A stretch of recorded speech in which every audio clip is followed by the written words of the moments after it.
Hello and welcome back to Shulchan HaRav. We continue in Hilchos, Netilas, Yadaim, Siman Kuf Samach Gimel, and we pick it up with Sif Beis, which will be the completion of Kuf Samach Gimel and Mitzvah Hashem. Hamachul Lachem, someone who's feeding other people by touching the bread and handing it to someone else in their or putting it in their mouth. Ein tzarich netilas yadayim. He does not have to wash. But the person eating, even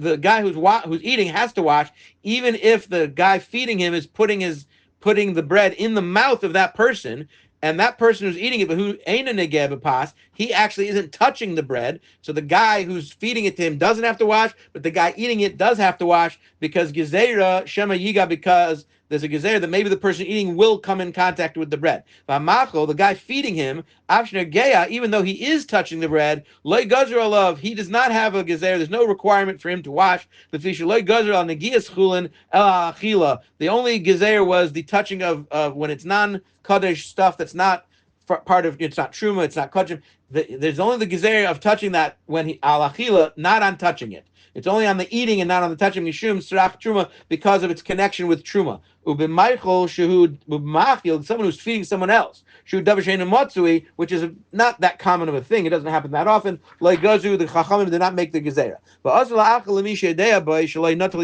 And it is usher to feed somebody who you know will not wash his hands, because of the commandment of not placing a stumbling block in front of the blind. You can't put somebody in a situation where you know they're going to do an avera. So if you know this person will not wash, you're not allowed to feed him bread. Even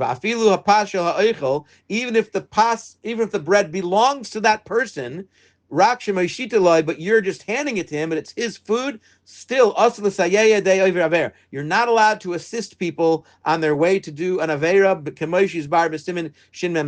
which is explained elsewhere. Have a great day. And with that, we finish Siman Kuf Samach Gimel, and the next Siman is Kuf Samach Daled, 164, that you can make conditions about the washing, and we'll explain that when we get to it. Mitzvah Hashem. Have a great day.